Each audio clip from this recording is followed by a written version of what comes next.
يوم الاثنين 18 مايو 2026 إقليم ططا كغيره من الأقاليم الوطنية احتفل بالذكرى 21 لانطلاق المبادرة الوطنية للتنمية البشرية تحت شعار حكامة المبادرة رافعة للإدماج والمشاركة لدعم التنمية البشرية. الحفل اللي ترأسه عامل الإقليم السيد محمد بري تخللته اللغة الحصيرة والأرقام، حيث تم الإعلان على أن الفترة ما بين 2019 و 2025 عرفت تمويل أزيد من 497 مشروع بتكلفة فاتت 200 مليون ديال الدرهم.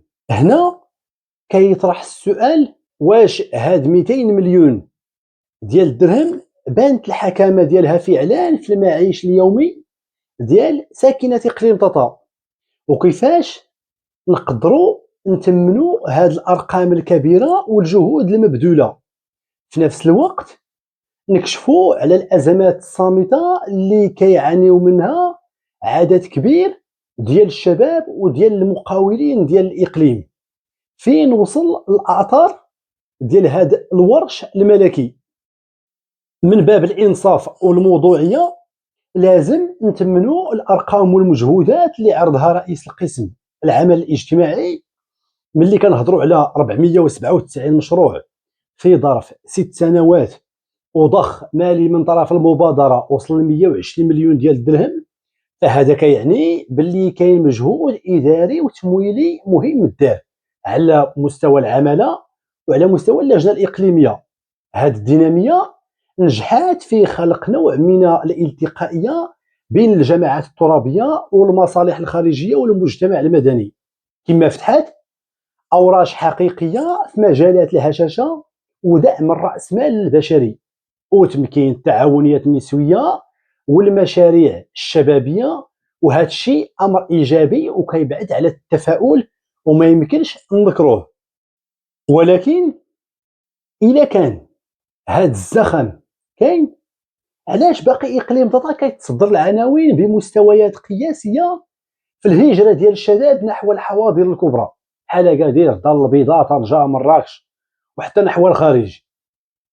واش هاد المشاريع والتعاونيات المدعومة نجحات في بناء اقتصاد مستدام وقيمة مضافة حقيقية تقدر تضمن الاستقرار وتخلق فرص شغل حقيقية، أم أنها تحولات مع الوقت لمجرد مسكنات اجتماعية واقتصاد معيشي كيدير الفقر وما كيحققش التراكم؟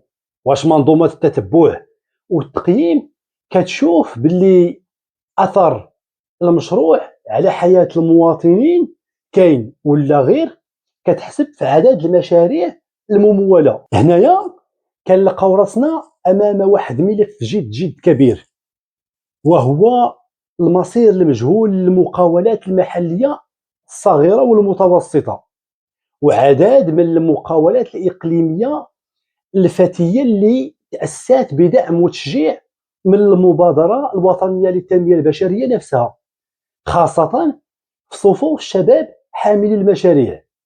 من جهة كنتمنوا هذا التوجه اللي فتح باب الأمل لشباب الإقليم باش يدخلوا لعالم المقاولة والابتكار، ولكن من جهة ثانية وبكل مرارة هذه المقاولات لقات راسها كتواجه الموت الاقتصادي البطيء وشبح الإفلاس والمتابعات القضائية. علاش؟ لأنها لقات راسها بدون حماية وبدون مواكبة حقيقية بعد التأسيس. الأخطر من ذلك، لقات صعوبات بالغة في الوصول للطلبيات العمومية وتم إقصائها من الصفقات الكبرى للإقليم لصالح شركات كتجي من خارج إقليم ططا. ألا يحق لنا أن نتساءل كيفاش الشعار كيهضر على الحكامة كرافعة للإدماج والمشاركة وحنا كنخليو المقاول التطوي الشاب كينهار قدام عينينا؟ كيفاش غنحققوا التنمية البشرية والمقاول المحلي كيعاني التهميش؟ من هذا المنبر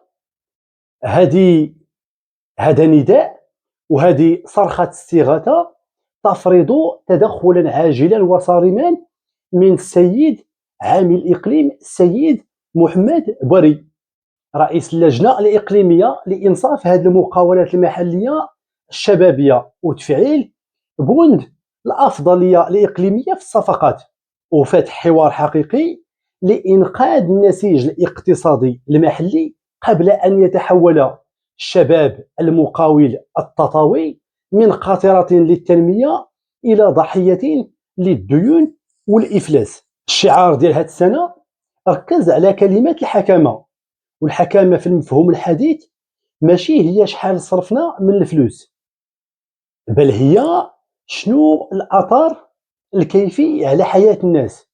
كيبقى السؤال علاش الخطاب المؤسساتي كيكتفي بعرض تقييم ذاتي بلا ما يقدم لنا دراسات أثار مستقلة، كم هي نسبة الأسر اللي خرجت فعليا من عتبة الفقر والهشاشة بتاتا بين 2019 و 2025. وطالما هاد المؤشرات الكيفية غائبة، واش هاد الحكمة اللي كنهضروا عليها هي حكامة حقيقية على مستوى الواقع؟ الحصول حصيلات 21 سنة من المبادرة الوطنية للتنمية البشرية بإقليم طاطا دارت فيها مجهودات هامة وضخ مالي معتبر يستحق كل التنويه والتقدير والتثمين، ولكن الحكامة الحقيقية كتفرض علينا اليوم الانتقال من منطق تنمية المشاريع إلى منطق حماية الأثر وإنصاف المقاولات المحلية والشباب بالكيف. أنتم كساكنات طاطا وكمتابعين من الإقليم، شنو بان لكم؟ واش كتحسوا بالأثر الفعلي لمشاريع المبادرة الوطنية للتنمية البشرية في الضواور ديالكم وفي الأحياء ديالكم؟ وشنو رسالتكم بخصوص المقاولات الشبابية المحلية؟ شاركونا الآراء ديالكم في التعليقات، وما تنسوش مشاركة الفيديو ليصل إلى كل من يهمهم الأمر. نلتقي في حلقة قادمة إن شاء الله.